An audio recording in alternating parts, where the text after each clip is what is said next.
Bismillahirrahmanirrahim. Assalamualaikum warahmatullahi wabarakatuh. Pada kesempatan kali ini, kita akan belajar mengenai ceramah yang akan dipelajari di SMA Bahasa Indonesia kelas 11 semester ganjil. Pertama, kita bahas pengertian ceramah. Ceramah adalah pembicaraan di depan umum yang berisi penyampaian suatu informasi, pengetahuan, dan sebagainya. Yang menyampaikan ceramah adalah orang yang menguasai di bidangnya, dan yang mendengarkan biasanya melibatkan banyak orang. Selanjutnya, media penyampaian ceramah. Media penyampaiannya bisa secara langsung atau menggunakan media seperti televisi, radio, dan media lainnya. Metode ceramah. Ada naskah, menghafal, ekstemporal, dan impromptu.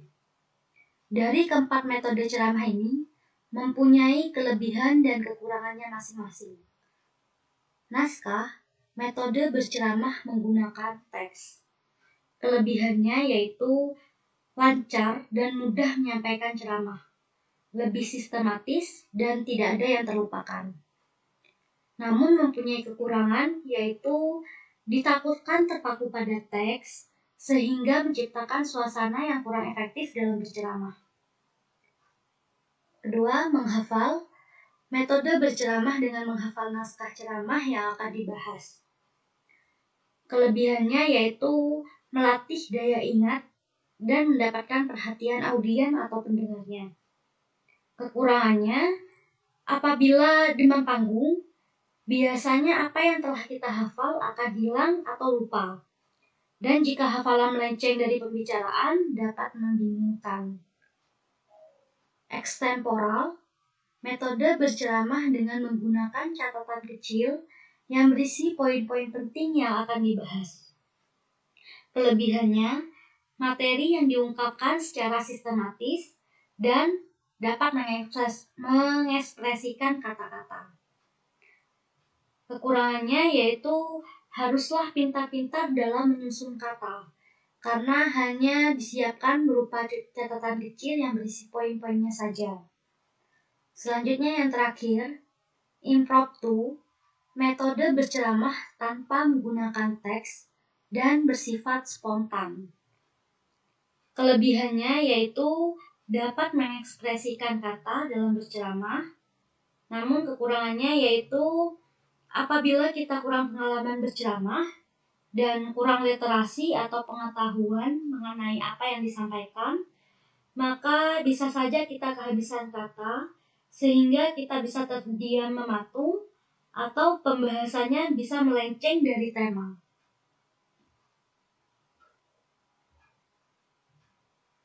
Selanjutnya, unsur-unsur ceramah. Ada penceramah, tentu ada pendengarnya juga, materi, metode, dan ada ceramah.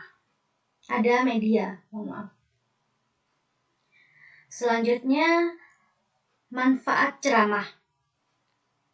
Apa manfaat ceramah? Jika kita menyajikan ceramah, kita akan mendapatkan pengalaman dan melatih kepercayaan diri kita.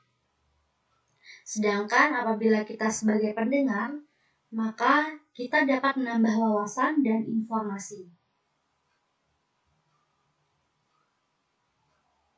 Selanjutnya, perbedaan ceramah, pidato, dan khotbah. Ketiganya ini mempunyai kesamaan, yaitu pembicaraan di depan umum. Bedanya, kalau ceramah, pembicaraan di depan umum yang berisi penyampaian suatu informasi, pengetahuan, dan sebagainya. Pidato, pembicaraan di depan umum yang cenderung bersifat persuasif, yakni berisi ajakan atau dorongan pada halayak untuk berbuat sesuatu. Khotbah, pembicaraan di depan umum yang berisi penyampaian informasi, keagamaan, atau praktik ibadah dan ajakan untuk memperkuat keimanan. Perbedaan lainnya yaitu ceramah terdapat interaksi berupa tanya jawab antara pendengar dan pembicara. Bentuk komunikasinya itu dua arah. Pidato tidak terdapat interaksi antara pembicara dan pendengar, bentuk komunikasinya satu arah. Sama khotbah juga tidak terdapat interaksi antara pembicara dan pendengar, bentuk komunikasi khotbah satu arah. Ceramah ini umumnya berisi penjelasan secara umum, pembahasan umum, dan mengenai agama. Tapi bentuk komunikasinya dua arah. Sedangkan pidato itu hal yang dibahas adalah hal umum. Khotbah pembahasannya dikhususkan tentang keagamaan.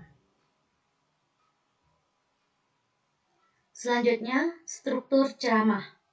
Ada 3 struktur ceramah, yaitu pembuka tesis, isi rangkaian argumen, penutup atau penegasan ulang. Pertama, pembuka berisi isu, permasalahan, atau pandangan umum penulis. Yang kedua, isi atau rangkaian argumen ini berisi pendapat-pendapat atau fakta. Yang ketiga, penutup atau penegasan ulang berisi penegasan kembali atau simpulan. Selanjutnya, kaidah kebahasaan ceramah. Ada 6. Yang pertama, menggunakan kata ganti orang pertama, tunggal. Kata yang digunakan saya. Apabila penceramahnya mengatasnamakan kelompok, maka menggunakan kami. Kedua, menggunakan kata ganti orang kedua, jamak, sebagai sapaan. Contohnya hadirin, bapak-bapak, ibu-ibu, saudara-saudara. Yang ketiga, menggunakan kata teknis atau peristilahan yang berkenaan dengan topik yang dibahas. Contohnya tata krama, kesantunan berbahasa, etika berbahasa, apabila berceramah mengenai kebahasaan. Apabila berceramah mengenai pembelajaran di masa pandemi, maka kata teknisnya adalah pembelajaran daring dan lain sebagainya. Keempat, menggunakan kata-kata yang menunjukkan hubungan argumentasi sebab akibat. Contohnya, jika ... maka sebab, karena, oleh karena itu, dengan demikian akibatnya. Selain itu, menggunakan kata-kata yang menyatakan hubungan temporal atau perbandingan pertentangan. Contohnya sebelum itu, kemudian, pada akhirnya, sebaliknya, namun. Yang kelima, menggunakan kata-kata kerja mental, yaitu kata-kata kerja yang tidak terlihat. Contohnya, diharapkan, memperkirakan, mengagumkan, menduga, berpendapat, berasumsi, dan menyimpulkan. Selanjutnya, keenam, menggunakan kata-kata persuasif atau kata-kata yang bersifat ajakan. Contohnya, hendaklah, diharapkan.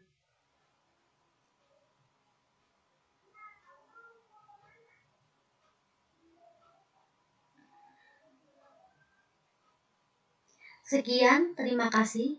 Semoga apa yang saya jelaskan dapat bermanfaat. Saya akhiri. Wassalamualaikum warahmatullahi wabarakatuh.